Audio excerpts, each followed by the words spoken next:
Qué bueno que podemos estar aquí en la casa del Señor.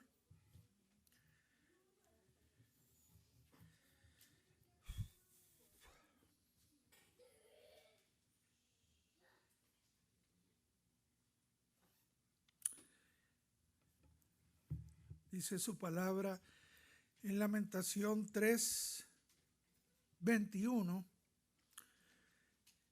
En esto recapacitaré en mi corazón, por lo tanto esperaré. Por la misericordia de Jehová no hemos sido consumidos, porque nunca decayeron sus misericordias. Nuevas son cada mañana, grande es tu fidelidad. Mi porción es Jehová, dijo mi alma, por tanto en él esperaré. Bueno es Jehová a los que en él esperan, al alma que le busca. Bueno es esperar en silencio la salvación de Jehová. Bueno le es al hombre llevar el yugo desde su juventud, que se siente solo y calle, porque es Dios quien se lo impuso. Y ponga su boca en el polvo por si aún hay esperanza. Dé la mejilla al que le hiere y sea colmado de afrenta, porque el Señor no desecha para siempre. Antes se aflige, también se compadece, según la multitud de sus misericordias. Amén. Así que vamos a darle gracias a Dios por este momento que podemos estar aquí, que podemos venir, esperar en Él, alabarlo, bendecirle y exaltarle. Señor, te damos gracias porque tú nos has dado la bendición de tener este lugar para reunirnos como tu iglesia, reunirnos para buscar de ti, para esperar en ti, Señor, para alabar y adorar tu precioso nombre, Señor. Pedimos que en esta tarde tu nombre sea exaltado, sea glorificado, sea bendecido, Señor. Recibe nuestra alabanza y nuestra adoración, que suba como olor fragante delante de ti. En el nombre de Jesús. Amén. Bueno, vamos a ponernos de pie y adorar al Señor.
pastor, nada me faltará. El Señor es mi pastor, pastos delicados, Él me hará descansar junto a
Gracias, Señor, porque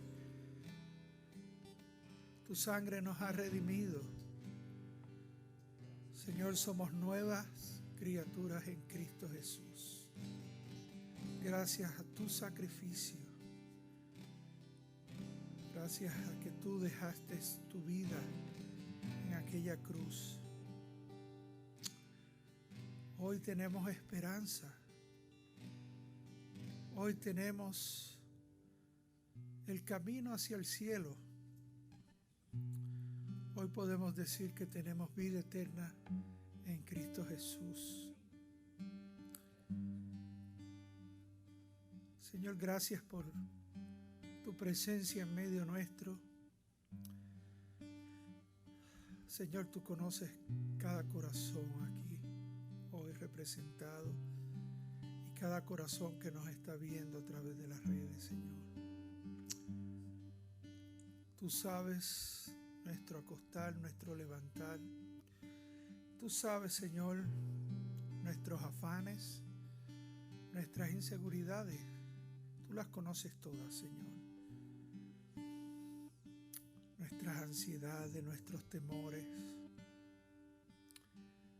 Pero gracias, Señor, porque tú viniste para deshacer las obras de las tinieblas. Tú viniste para darnos esperanza. Tú viniste para darnos vida y vida en abundancia. Gracias, Señor, porque tú dijiste: si el Hijo os libertare, verdaderamente seréis libres. Señor, y tú conoces nuestras necesidades. Señor, y tú sabes quiénes necesitan libertad de esos temores. Tú sabes quiénes necesitan sanidad. Tú sabes quiénes necesitan, Señor, ser reafirmados en tu amor. Quienes necesitan ser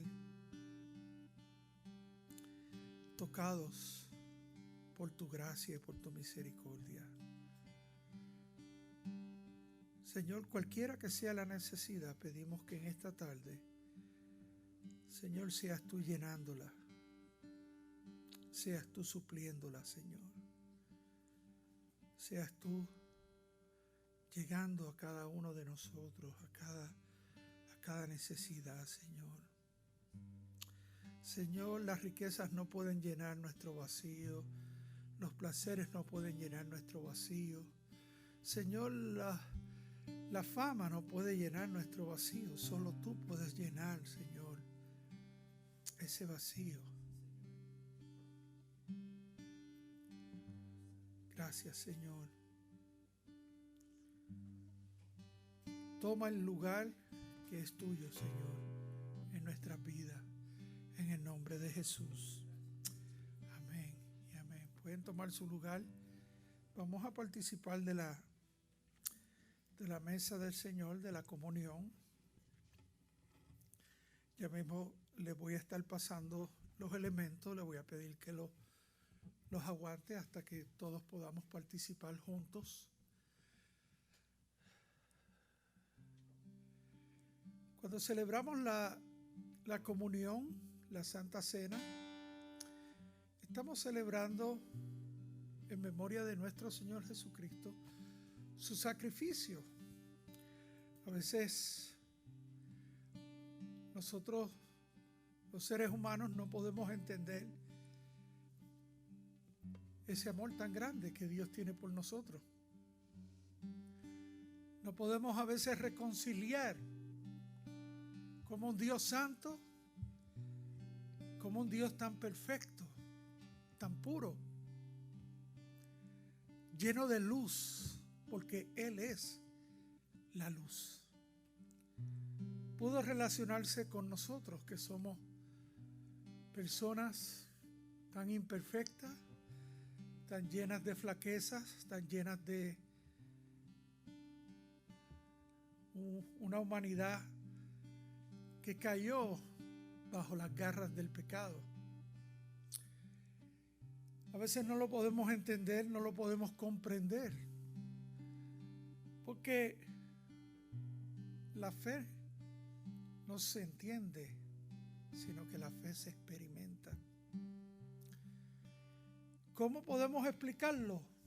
No lo podemos explicar, simplemente lo podemos experimentar. Lo que sí es que hay un gran abismo entre Dios y el hombre, porque Dios es santo y el hombre no es santo. El hombre es pecador. Y la Escritura dice que Dios aborrece el pecado. ¿Cómo podemos reconciliar eso? Bueno, pues Jesús vino a este mundo.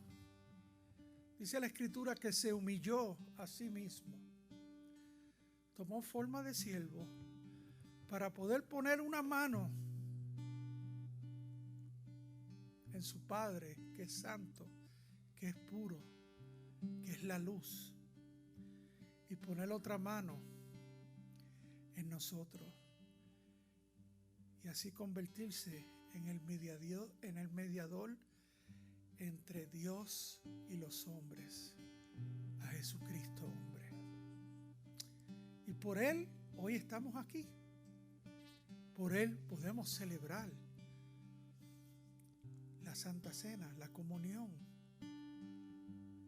Y Jesús dijo: todas las veces que lo hagas, hazlo en memoria de mí. Es lo que yo hice por ti en la cruz. Yo creo que no hay nada más hermoso que conmemorar lo que Él hizo por usted y por mí. No hay palabras que puedan explicar tan grande amor, que aún nosotros siendo pecadores, Cristo nos amó. Y aún con nuestras imperfecciones, con nuestras inseguridades, con nuestra falta de fe, con muchas veces nuestras luchas, todavía Dios, el Hijo Jesús, nos ama. Y nos dice: con amor eterno. ¿Sabe lo que es el amor eterno? Es un amor que no tiene fin. No tiene fin. Es como Dios. Yo me recuerdo cuando chiquito yo decía: ¿cómo será Dios? ¿Cuándo fue que Dios surgió? ¿Y cuándo va a terminar? Porque en mi mente de niño, la persona más significativa había dejado este mundo, que era mi abuelo. Y entonces yo no podía entender ese concepto. Dios ha existido desde la eternidad hasta la eternidad. Y así es su amor para ti y para mí. Es cuestión de que lo recibamos, que lo abracemos, que lo celebremos, que lo honremos y que lo conmemoremos. Amén. Así que yo voy a pasar los elementos mientras cantamos nuevamente ese coro.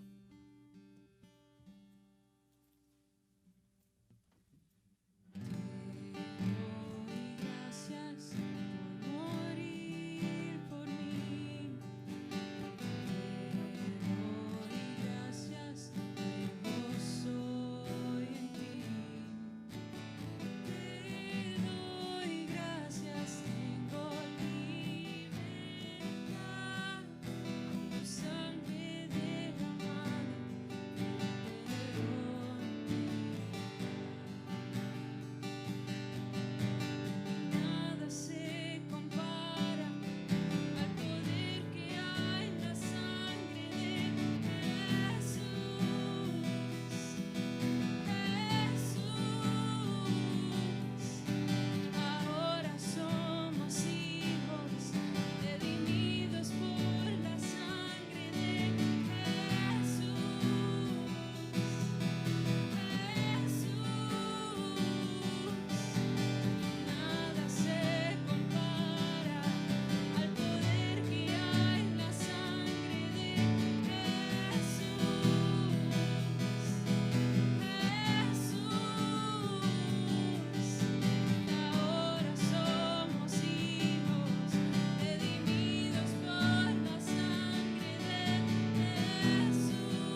Pablo le dijo a los corintios: porque yo recibí del Señor lo que también os he enseñado, que el Señor Jesús, la noche que fue entregado, tomó pan, y habiendo dado gracias, lo partió y dijo: tomad, comed, este es mi cuerpo que por vosotros es partido.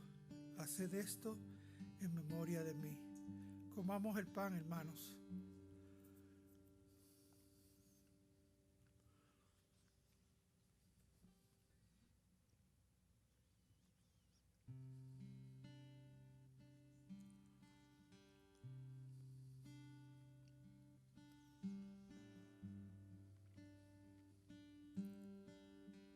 Gracias, Señor.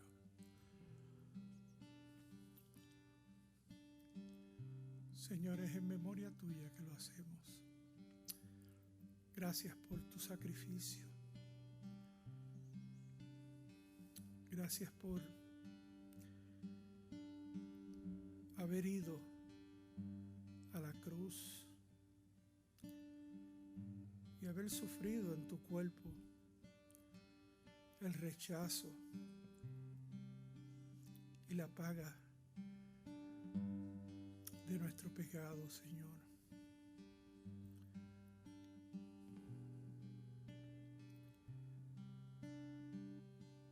Dice tu palabra que el castigo de nuestra paz fue sobre ti.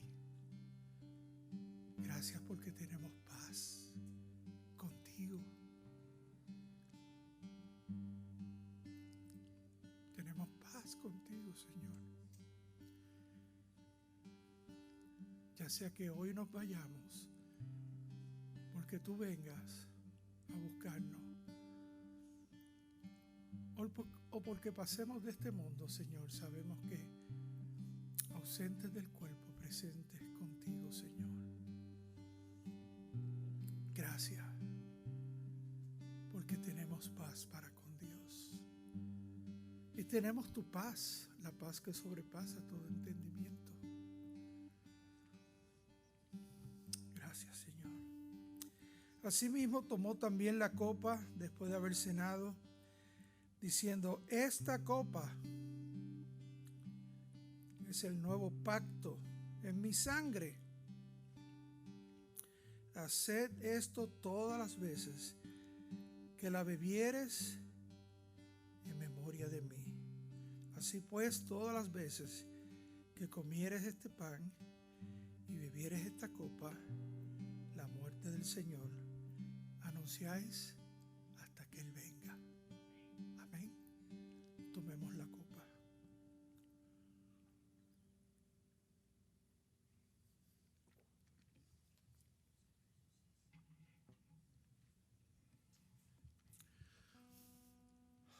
Gracias, Señor. Lo hacemos en memoria tuya. Celebramos tu victoria sobre el pecado. Celebramos tu victoria sobre la muerte. Celebramos tu victoria sobre Satanás. Y celebramos tu victoria sobre el reino de las tinieblas. Y anunciamos que tú has de venir pronto. Anunciamos que tú has de venir pronto. Vamos a tomar un minuto.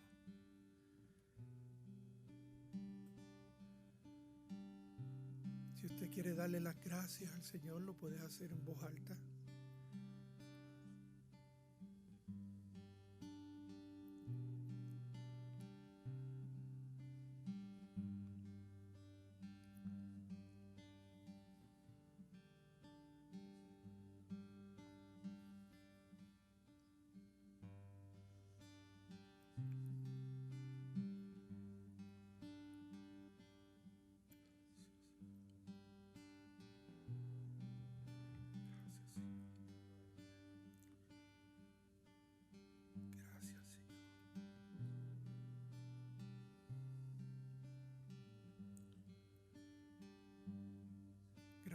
tu bondad, Señor.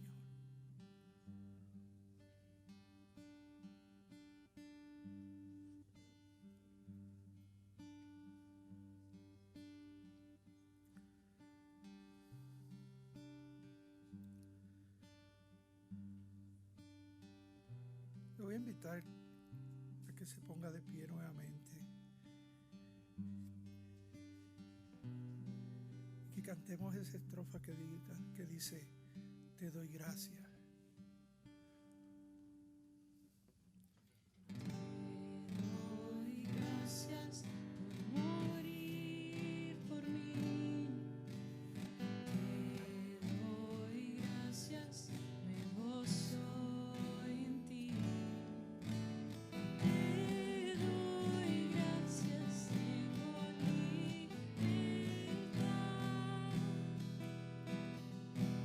Sangre derramada, el perdón me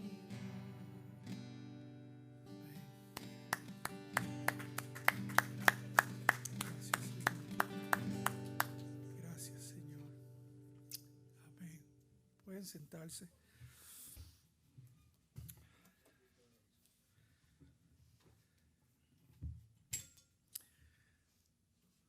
Hoy tenemos un invitado especial. Dani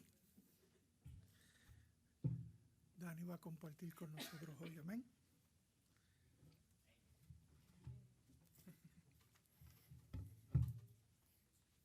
De momento me confundí, pensaba que venía otra persona.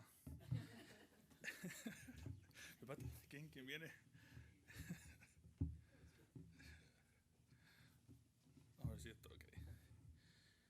Nada, hacemos una oración rapidito para comenzar.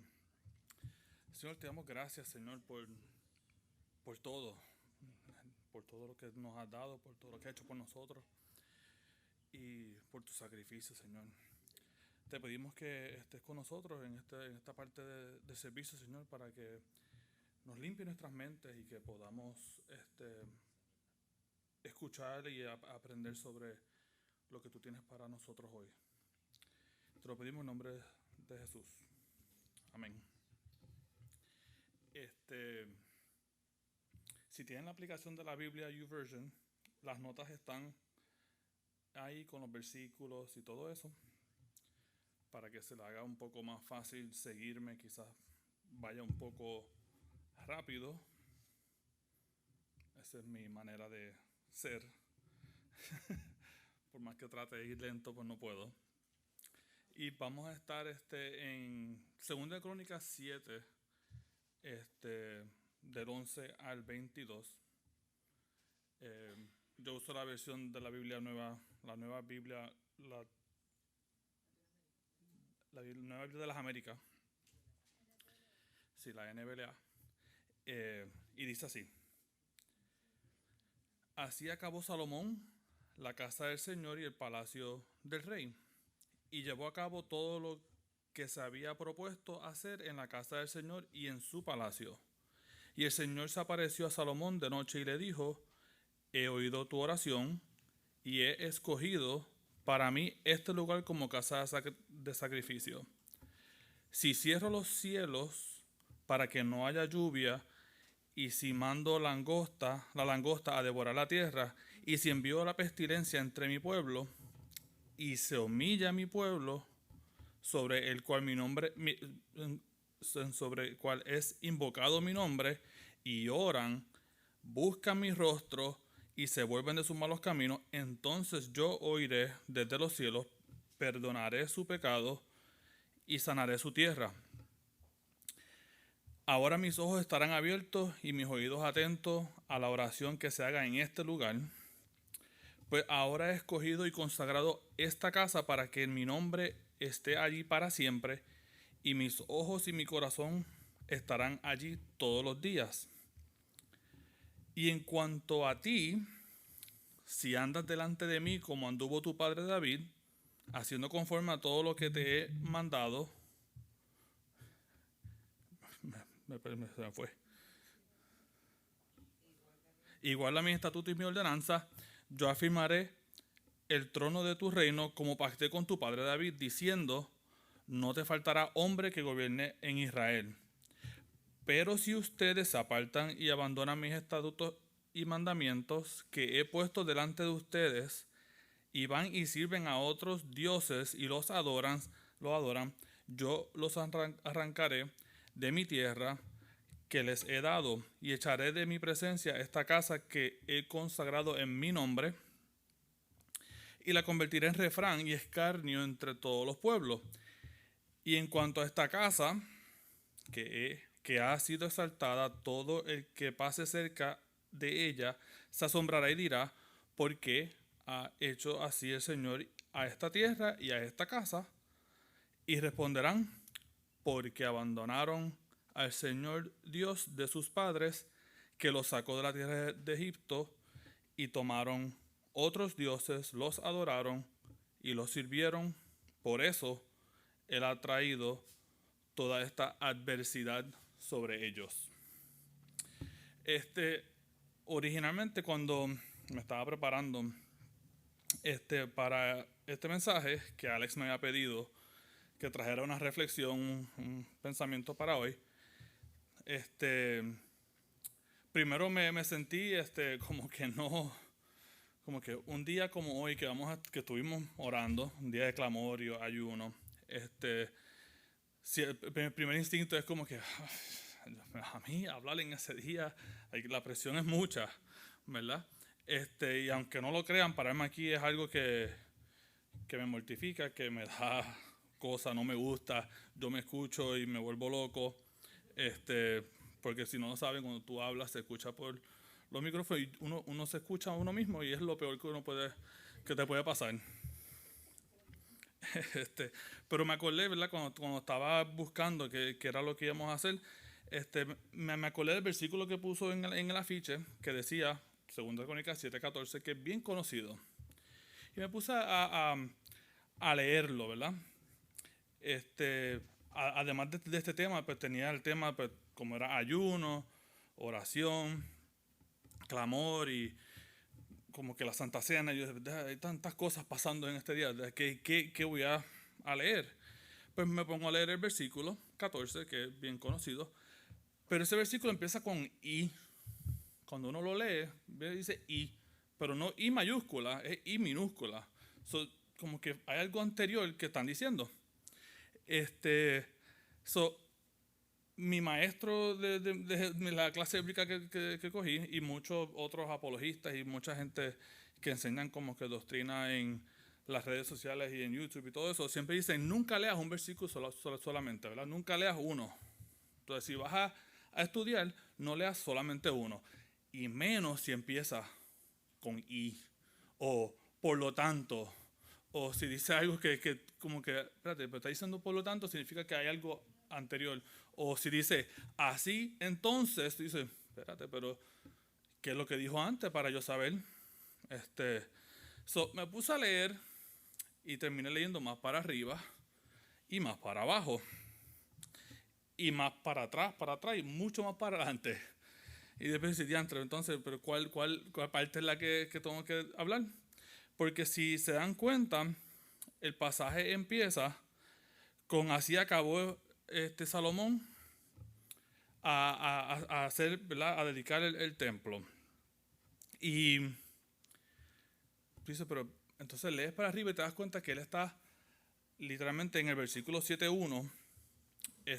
Él va a hacer un sacrificio y desciende fuego del cielo. Hay como una confirmación ahí mismito. Y dice, después de Salomón orar, dice, ok, vamos a leer el capítulo anterior para ver qué es lo que está diciendo. Y encontré que en 2 Crónicas 6, creo que es 5, 6, 7, Salomón está dedicando el templo a Dios. Pero en 2 Crónicas 6, él hace una oración, empieza una oración bien larga. Y este versículo es como es un preludio a lo que se va a leer o que leímos en el pasaje que acabamos de leer. La única diferencia es que esa primera parte es la oración y lo que leemos es la contestación o la respuesta de Dios a esa oración. Y vamos a hablar más de eso más adelante. ¿Verdad? Segunda Crónicas 6, creo que es del 22 al 31, habla se enseña esa oración del 26 en el 31, es casi palabra por palabra.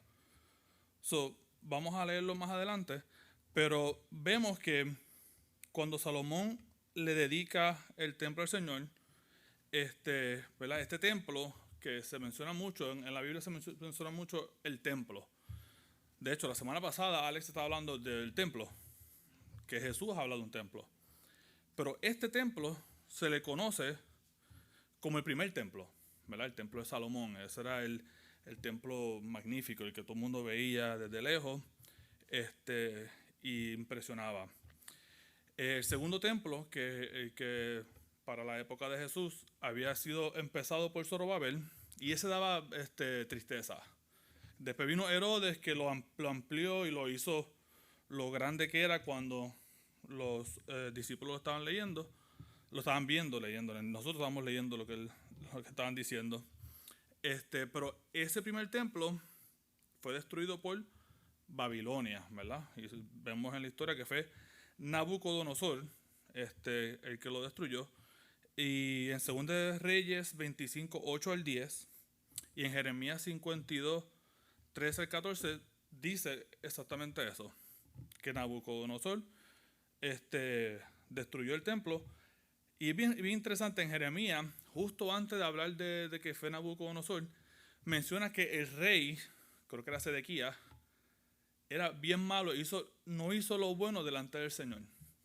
Uno se da cuenta como que, ok, cuando tú lees lo que acabamos de leer, hay unas cosas en particular que vamos a estar tocando, que hay unas condiciones, hay como unos pactos. O sea, si tú estás siguiendo la instrucción, entonces yo te bendigo, pero si no, entonces hay una consecuencia, ¿verdad?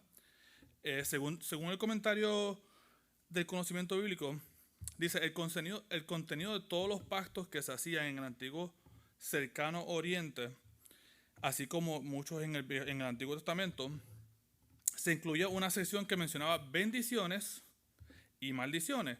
Las bendiciones tendrían efecto si el vasallo era fiel al rey, mientras que las maldiciones alcanzarían a los desobedientes, ¿verdad?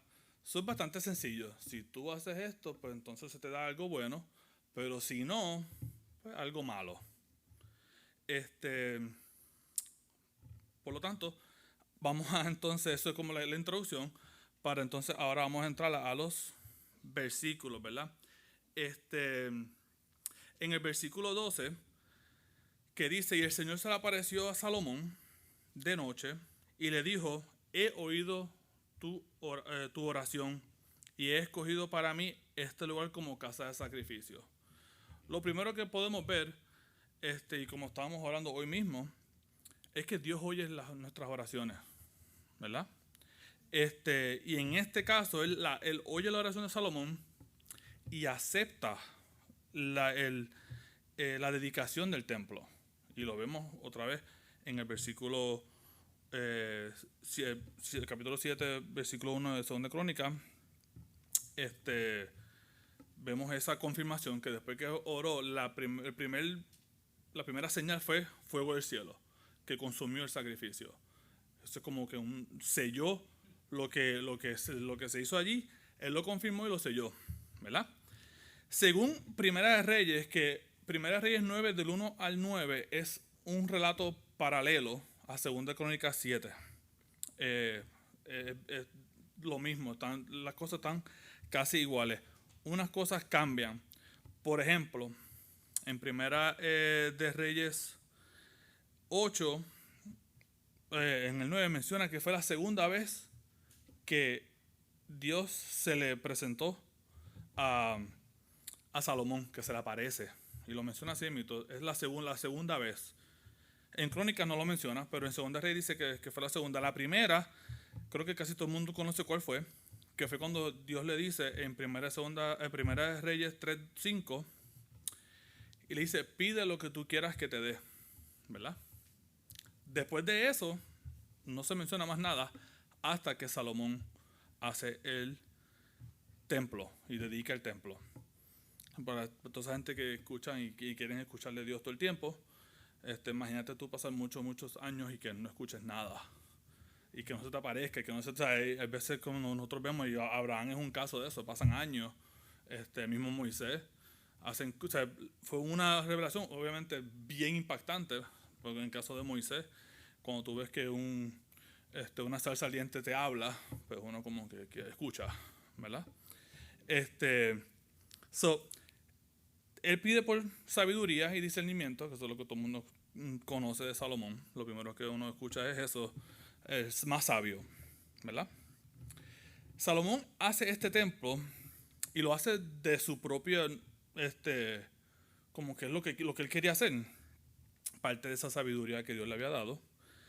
Y vemos que ese lugar se le dice, ¿verdad?, que es casa o lugar de sacrificio, ¿verdad? El propósito del templo era para hacer ese sacrificio. En 1 Reyes 8:13 dice: ciertamente yo te he edificado una casa majestuosa, un lugar para tu morada siempre. Eso es Salomón hablando. Ahí va a estar la presencia de Dios para siempre. Vamos a ver más adelante que Dios entonces va a decir que Él va a estar ahí siempre, como lo leímos en el versículo 17. Como ya mencionado anteriormente, como paréntesis, la semana pasada Alex estaba hablando del templo, hablando de la profecía, y me estuvo bien interesante cuando yo me pongo a leer este pasaje, pues, del templo, dedicación del templo. Sabemos que cuando lleguemos al versículo 14, que vamos a hablar de él, pues bien usado para oración y para clamar y para humillarse y todo eso. Pero es todo parte de una dedicación del templo.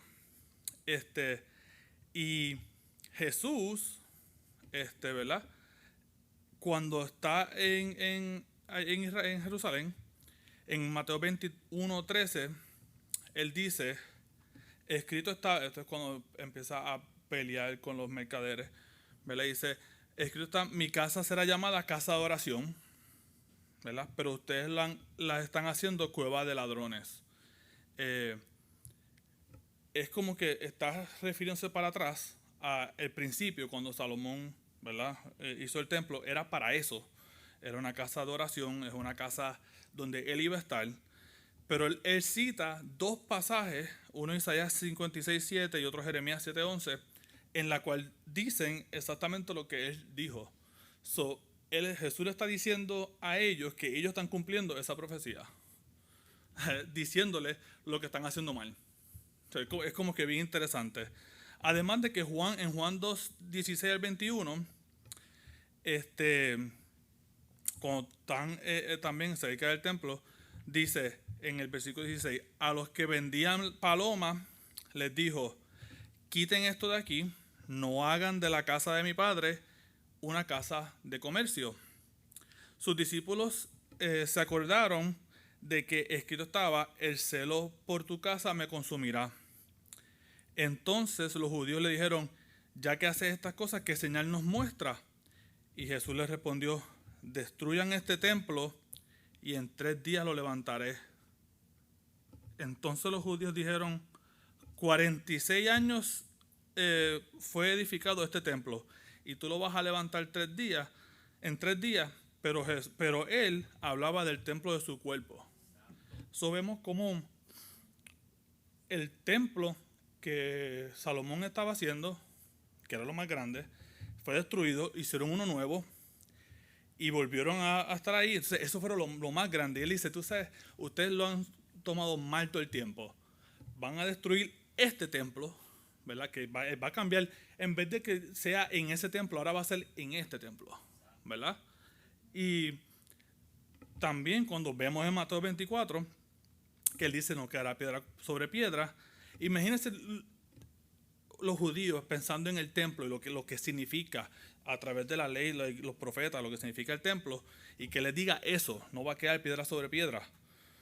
Entonces ellos deben estar en shock, tú sabes, como que, pero espérate, si ahí es que tú quieres que ahí es que va a estar, es para siempre, dice para siempre, ¿verdad? Pero entonces,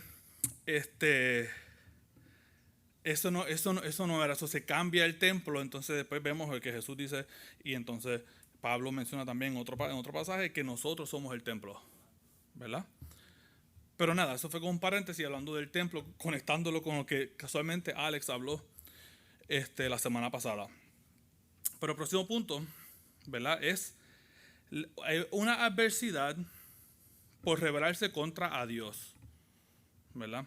Dios en este momento presenta un pacto condicional, ¿verdad? Como habíamos leído anteriormente, es como un pacto de que si tú haces esto, entonces esto.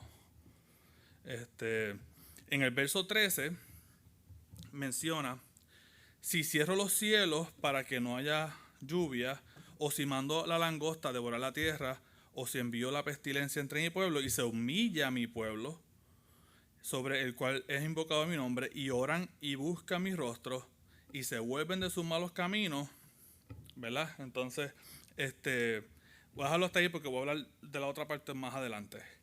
La parte B la leo más adelante. So, en este versículo 13, Dios confirma que Él escucha, o sea, esa es la confirmación que Él escuchó la oración de Salomón que aparece en 2 Crónicas 6:26. Y la contesta casi palabra por palabra. Si la buscan y la miran, es casi palabra por palabra. En el versículo 14, después Dios da esa condición de lo que tenían que hacer, ¿verdad? Si yo hago esto porque ustedes son malos y pecan y todo esto, si ustedes se humillan, entonces, ¿verdad? Menciona, pero da 4 cosas. Él dice, si se humillan,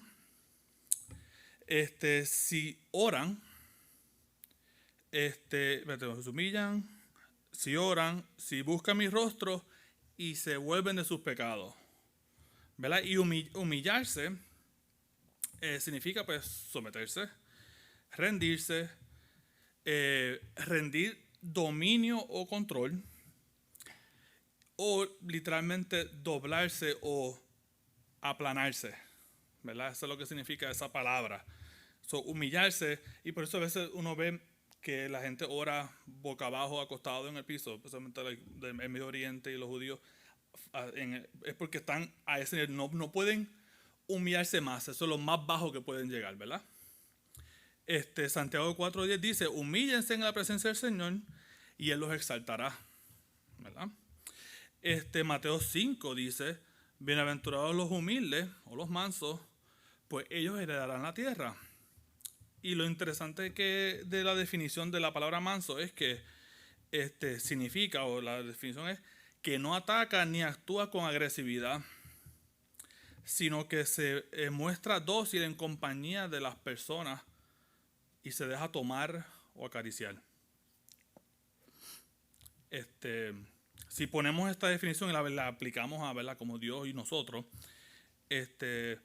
entonces tenemos que nosotros dejar nuestra pelea, nuestra agresividad, nuestro pushback, no sé cómo se dice en español, y dejar que Dios tome control de nuestras vidas. Amén. Segundo punto que menciona aquí es que oren, ¿verdad? Si ustedes se humillan y después oran. Y obviamente conocemos lo que es orar, que es comunicarse con Dios.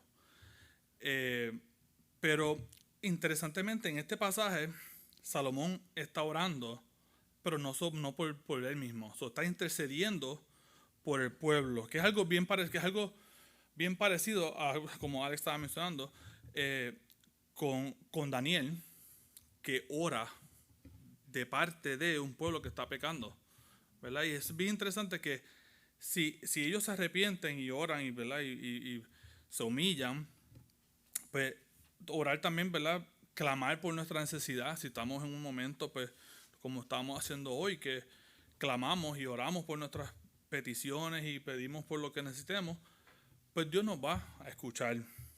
Después dice, busquen mi rostro. Y esto es bien interesante porque el rostro de Dios no se puede ver. No es algo que uno puede como que, déjame dirigirme hacia aquí para para encontrarlo, ¿verdad? Eso vas a estar buscando toda tu vida, porque a menos que cuando te mueras, pues lo vas a ver clarito. Pero en la Biblia el rostro de Dios se refiere a la presencia, ¿verdad? A su presencia. Tenemos que dejar y ignorar a los otros dioses y las otras cosas que ponemos entre medio, esos ídolos y cosas así, como vamos a ver más adelante. Pero tenemos que también mencionar, el cuarto punto es vuelvan de sus malos caminos, ¿verdad? Arrepentirnos, ¿verdad? Y la palabra arrepentirse es literalmente darle un about face, vírate y ve para el otro lado. Y como menciona también Jesús, que dice, no lo hagas más. Tú sabes, termina y no lo hagas más. Vete y nosotros somos personas que nos encanta tropezar con la misma piedra. Sabemos dónde está, la miramos y decimos, esta vez no la... Y te tropiezas en ese momento mismo que está diciendo que esta vez no lo va a hacer, porque somos así. Por eso nos comparan con ovejas, porque Jesús mismo nos compara con ovejas, porque no somos muy agresivos e inteligentes en cuestión del pecado. Somos agresivos con todo lo demás, pero cuando con el pecado, de hecho, hay un pasaje que menciona, huye, pero nosotros vamos hacia ahí. O sea, vamos a ir con lo más cerca que puedo estar sin quemarme, ¿verdad? Pero siempre terminas quemándote, porque siempre te vas demasiado de cerca. Pero nada, el tercer punto que vemos en el versículo 14 es que entonces Dios escucha, pero entonces le da una respuesta a la oración de Salomón, ¿verdad? Y la segunda parte de el sí y entonces, y esta es la parte B, porque si ven ahí en el versículo 13 me dice sí, se vuelven sí, ¿verdad? Y entonces dice, entonces yo oiré desde los cielos, perdonaré su pecado y sanaré su tierra, ¿verdad? Si hacen esas cuatro cosas, entonces yo voy a hacer tres cosas. Yo oiré desde los cielos, perdonaré su pecado y sanaré su tierra. Esta es la parte que todo el mundo le gusta, porque es la más que se usa. Cuando pasa algo bien malo, ¿verdad? Nos queremos insertar en la Biblia y queremos, tenemos que hacerlo. Y sí aplica, ya más adelante voy a hablar de que sí aplica para nosotros, pero siempre queremos como que esto sea como que el versículo que vamos a hacer, y se usa mucho porque pues, si tú oras, Dios te va a oír, va a perdonar tu pecado y sanará tu tierra. Y nosotros para esto, lo que debemos de hacer es, estaba hablando con papi porque ayer estaban hablando de lo que son, lo que fue el ministerio de las catacumbas en la época de los 70. Pero para esta, hay una receta que se usaba para esa época que es el BOA, ¿verdad? Que es Biblia, oración y ayuno, ¿verdad? O en muchos casos que debe ser, en vez de BOA, debe ser OBA, porque la oración debe ser primero.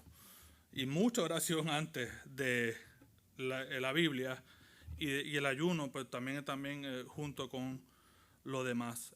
Si nosotros hacemos eso, entonces podemos llamar la atención de Dios. Si entramos en su presencia, entonces, ¿verdad? Esas otras cosas nos hace más fácil humillarnos, orar y hacer todo lo demás. Si lo hacemos de esa manera. El próximo punto que vemos en el versículo 15 es que vamos a ver una actitud de parte de Dios. Ya nos dio las condiciones, Dios les dio las condiciones a ellos, pero vemos una actitud que él menciona: si hacen eso, entonces, ¿verdad?, yo haré esto. Y dice, ahora en el versículo 15, mis ojos estarán abiertos y mis oídos atentos a la oración que se hagan en ese lugar, ¿verdad?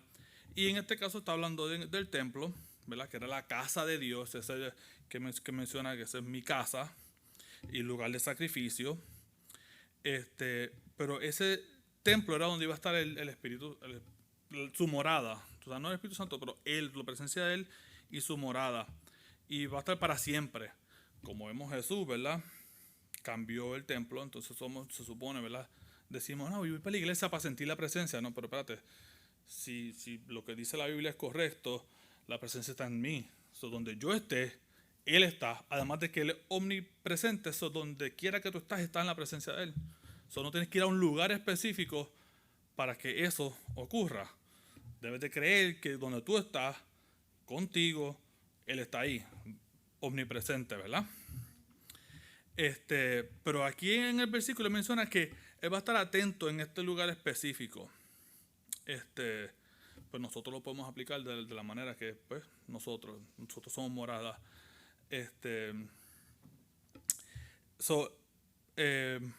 ¿Verdad? Si hacemos lo que estábamos hablando de Biblia, oración y ayuno, pues entonces nos podemos acercar más a Dios. Y vamos a ver que Él va a estar con sus ojos abiertos y sus oídos atentos. Y esta de los oídos es bien interesante, porque yo me puse a buscar un montón de versículos en la Biblia que hablan, mayormente son salmos, que hablan de que yo te he invocado, así que inclina tu oído hacia mí, ¿verdad? Salmo 17:6 dice, yo te he invocado, oh Dios, porque tú me responderás. Inclina a mí tu oído, escucha mi palabra. El Salmo 31, 2 al 3 dice, inclina a mí tu oído, rescátame pronto, sé para mí roca fuerte, fortaleza para salvarme, porque tú eres mi roca y mi fortaleza, y por amor de tu nombre me conducirás y me guiarás, ¿verdad? Y eso de inclinar, yo me puse a buscar también qué es lo que significaba ese inclina hacia mí. Y es literalmente como cuando un padre se dobla a escuchar a su hijo, ¿verdad? Porque a veces los nenes hablan bien duro cuando están bien lejos y bien bajito cuando están bien cerca. Pues en este sentido es como que estira tu oído para que me puedas oír, porque tú como estás inalcanzable, ¿verdad? Es como que préstame atención un momento, ¿verdad? Si queremos llamar la atención, como estábamos diciendo, la receta es bastante básica, bien difícil. Eso nos hace bien difícil, pero la sabemos, ¿verdad? En el próximo versículo, el versículo 16, dice, pues ahora he escogido, ¿verdad? Dios está hablando y está diciendo todas estas cosas. Dice, ahora he escogido y consagrado esta casa para que mi nombre esté allí para siempre. Mis ojos y mi corazón estarán allí todos los días. Este es otro versículo que es bien interesante, porque cuando en la Biblia habla de el nombre de Dios, además de que es un nombre que no se puede decir, ¿verdad? Es un nombre que casi ni se escribe, se traduce como Señor o Lord en inglés para no quitarle significado y para no minimizarlo a nosotros, pues ni se puede casi ni decir. Pero eso, a través de la Biblia, también significa pertenencia, ¿verdad? Cuando leemos en Apocalipsis, Él nos dará un nombre nuevo, que no sabemos cuál es el nombre. Eso es un nombre que, cuando tú le das un nombre a algo, es cuando te pertenece. Cuando tú tienes ¿verdad? No es que lo quiero decir así, pero los perros, ¿verdad? Hasta nosotros cuando nuestros hijos le ponemos un nombre, nosotros somos los que ellos no escogen, nosotros, ¿por qué? Porque son de nosotros y es como que tú eres mío, ese es el nombre que te voy a dar, ¿verdad? Pero después dice, mis ojos. ¿Y qué significa los ojos de Dios? ¿Verdad? Porque nosotros no podemos, bueno, no sabemos cómo es Él, ¿verdad? Todas las descripciones que se dan de Dios son inconcebibles, no podemos ponerlas en nuestra mente. Pero asumimos, ¿verdad? Como nosotros somos seres humanos, pues, imagen y semejanza, pues debe parecerse en algo a nosotros, ¿verdad? Pero esto lo que quiere decir es que ahí va a estar la atención. ¿Sabes? Mi nombre va a estar ahí porque ese lugar me pertenece, pero mi atención va a estar ahí. Pero después dice otra cosa, mi corazón. Y el corazón de Dios se menciona bien pocas veces en la Biblia. David Gusick en el comentario de él menciona la idea de que Dios tenga un corazón es extremadamente rara en la Biblia. Y la única otra referencia explícita habla de Dios sufriendo dolores de corazón debido a la maldad de la humanidad. Génesis 6:6, ¿verdad? También en Génesis 8:21, hablando de eso mismo, diciendo que no va a volver a hacerlo otra vez, hablando de su corazón, también lo menciona. En 1 Samuel 13:14, dice que David era un hombre conforme a su corazón. Son las únicas veces que se menciona, o de las pocas veces que se menciona, el corazón de Dios. Es bien interesante porque él sigue hablando y diciendo, es difícil pensar en una forma más íntima de indicar la cercanía de Dios o un mayor estímulo a la oración, ¿verdad? Mi nombre es pertenencia, mis ojos es como mi atención y mi corazón es esa intimidad, tú sabes, esa cercanía, ¿verdad? Después de estos versículos que, ¿verdad?, él le da las condiciones, entonces él hace un pacto con Salomón, ¿verdad?, que estábamos leyendo, y él dice, y en cuanto a ti, entonces habla específico, si andas delante de mí como anduvo tu padre, haciendo conforme a todo lo que te he mandado, igual a mis estatutos y mis ordenanzas, yo afirmaré el trono de tu reino como pacté con tu padre David, diciendo, no te faltará hombre que gobierne en Israel. Más adelante, ¿verdad?, vemos que Salomón dejó de andar conforme a los estatutos y ordenanzas de Dios, y después vemos el resultado. Y lo más interesante es que todo lo que vamos a leer ahora se ve el resultado más adelante por ejemplo, en 1 Reyes 11:4 dice, porque Salomón ya era viejo, sus mujeres desviaron su corazón tras otros dioses y su corazón no estuvo dedicado por completo al Señor su Dios, como había estado el corazón de David su padre, ¿verdad? Y después vemos también que, bueno, déjame no adelantarme porque lo vamos a leer más adelante. Ese es el pacto que él hizo. Si tú andas, entonces yo voy a dejar que tu reino siga y va a haber demás hombre que gobierne, ¿verdad?, para siempre. Pero después Dios da una advertencia que es básicamente para todo el mundo de Israel, básicamente. Dice, pero si ustedes se apartan y abandonan mis estatutos, pues primero se lo dijo a él, pero después dice a todo el mundo, que he puesto delante de ustedes y van y sirven a otros dioses y los adoran, yo los arrancaré de mi tierra que les he dado y echaré de mi presencia esta casa que he consagrado en mi nombre y la convertiré en refrán y escarnio entre todos los pueblos. Y en cuanto a esta casa que ha sido exaltada, todo el que pase cerca de ella se asombrará y dirá, ¿por qué ha hecho así el Señor a esta tierra y a esta casa? ¿Verdad? Después de haber presentado la parte positiva de la contestación, entramos a algo que es bien negativo.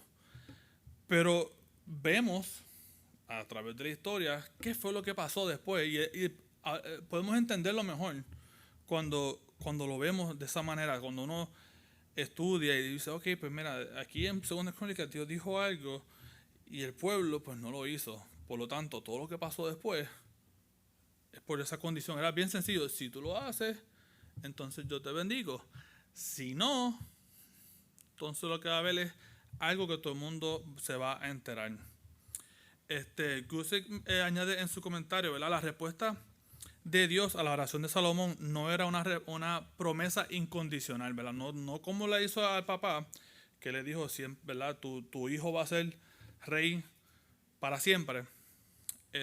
Sin embargo, vemos que el hijo directo no lo fue, pero después vemos a otro hijo que sí lo es y lo va a hacer, ¿verdad? En esta ocasión no es una promesa incondicional de bendecir el templo en cualquier circunstancia. Dios bendijo el templo y lo llenó con la gloria de su presencia, pero lo echaría fuera de su vista si los reyes de Israel abandonaban al Señor. Con un templo tan glorioso, Israel se veía tentado a abandonar al Dios del templo y convertir el templo de Dios en un ídolo. Así que el Señor les hace saber que nunca podría bendecir este error, ¿verdad? Y si volvemos para atrás a lo que habíamos dicho de Mateo 24, mira qué grande es esto. Ya habían vuelto a crear a ese ídolo, ¿verdad? Se olvidaron de lo que era el propósito, que era oración, y era donde iba a estar. Pero la grandeza de lo que estaban viendo era más importante que la relación que estaban teniendo o tenían que tener, ¿verdad?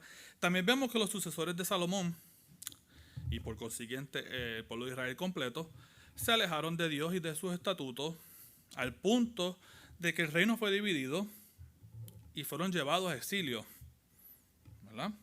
Nosotros tenemos que estar atentos a estas cosas porque nosotros también tendemos a crear nuestros ídolos. Siempre como que se nos olvida que nosotros creamos nuestros ídolos. Lo que pasa es que no se llaman igual como antes. Antes decían los dioses ajenos y cosas así. Pero ahora son dioses un poco más comunes que nos quitan la mirada de Jesús y su plan y su voluntad. Por ejemplo, esto va a sonar bien feo, pero nuestra familia, nuestros hijos, trabajo, las cosas que son menos como conocidas, además de que a veces nosotros también, nuestro templo, mucha gente usa esto y lo hace como si fuese un ídolo, pero otras cosas como las redes sociales, los Netflix, los pastores,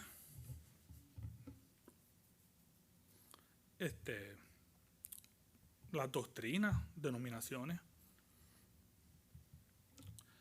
Y es bien loco cuando uno reemplaza a la relación con Dios, o sea, esa relación la reemplaza con cosas tan triviales que no son ni tan importantes. Sí, la doctrina y sana doctrina es bien importante, pero no es más importante que nuestra relación con Dios.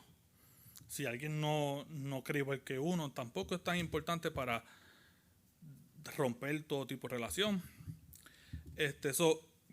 ¿Cuál debe ser nuestra actitud a todo este pasaje que estamos estudiando y mirando? Sencillo, hay que buscar a Dios. Hay que buscar a Dios y la receta la dijimos, la dije ahorita. Biblia, oración y ayuno, ¿verdad?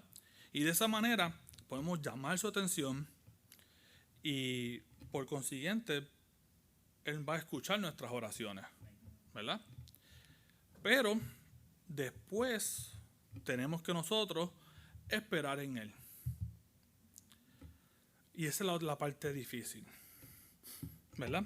En el Salmo 41 al 4 dice: esperé pacientemente al Señor y Él se inclinó a mí y oyó mi clamor. Me sacó del hoyo y de la destrucción del lodo cenagoso, asentó mis pies sobre una roca y afirmó mis pasos. Puso en mi boca un cántico nuevo, una alabanza, un canto de alabanza a nuestro Dios. Muchos verán esto y temerán y confiarán en el Señor.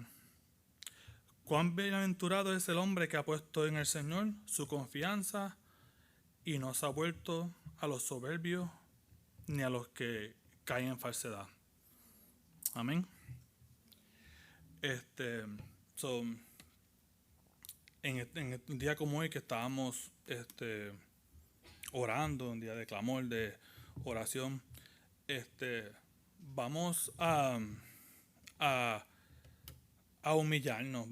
Y cuando digo humillarnos, en el sentido de como menciona, ¿verdad?, el pasaje, de uno tiene que rendirse, uno tiene que seguir orando, tiene que seguir buscando su rostro. Y de esa manera nos podemos volver de nuestros malos caminos. Amén. Pues hasta aquí mi parte. Dios les bendiga. Ahora se lo paso ahora a Alex otra vez. Amén.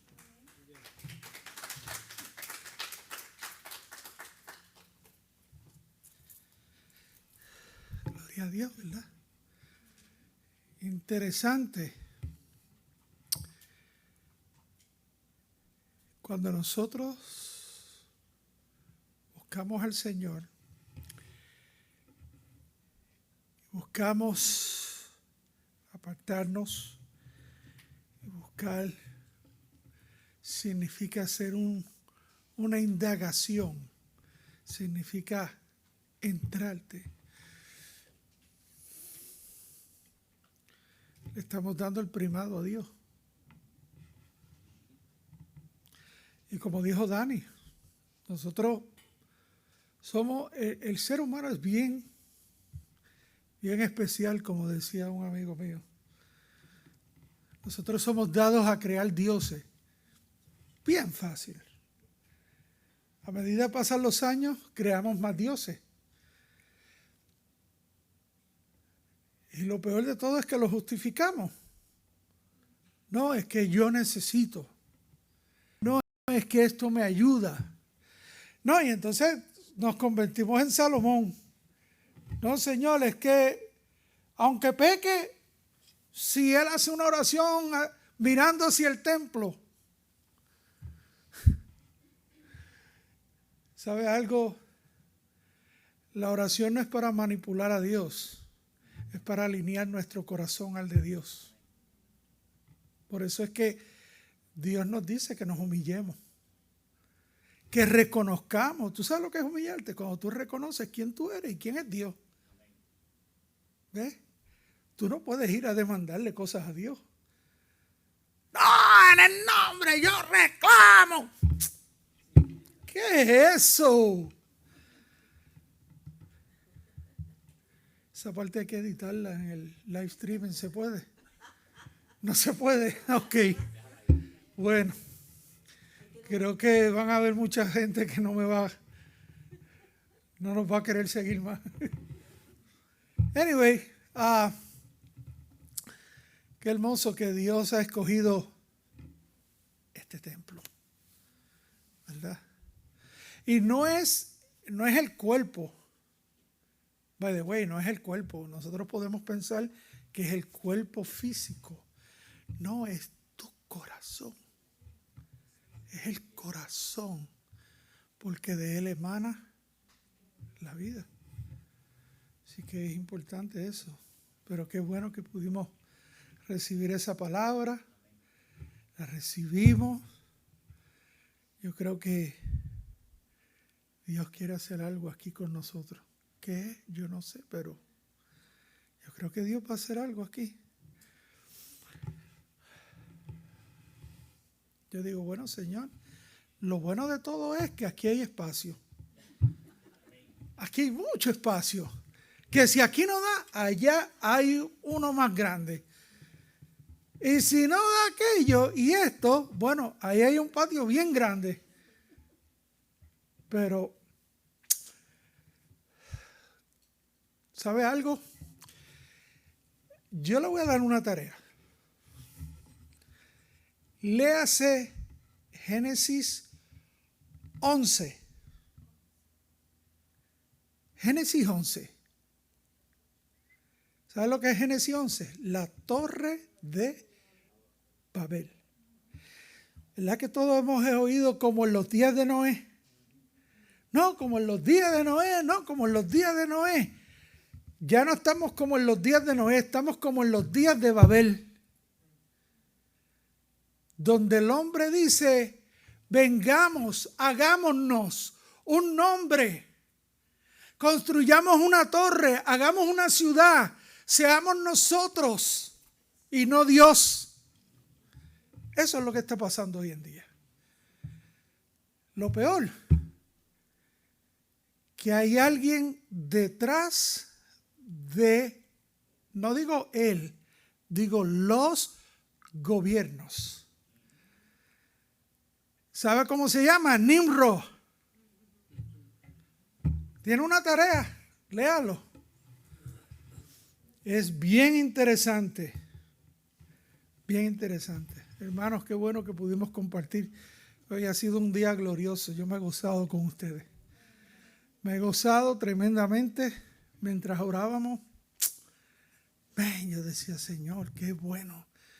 Ahí es donde se cumple tu palabra que dices, mirad cuán bueno y cuán delicioso es habitar los hermanos juntos, en armonía, orar los unos por los otros, comer,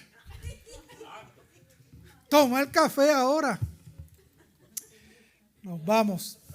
Dice la Escritura, mas el Dios de toda gracia, que nos llamó a su gloria eterna, hermanos, que los perfeccione, que los afirme, que los establezca y restablezca. Amén.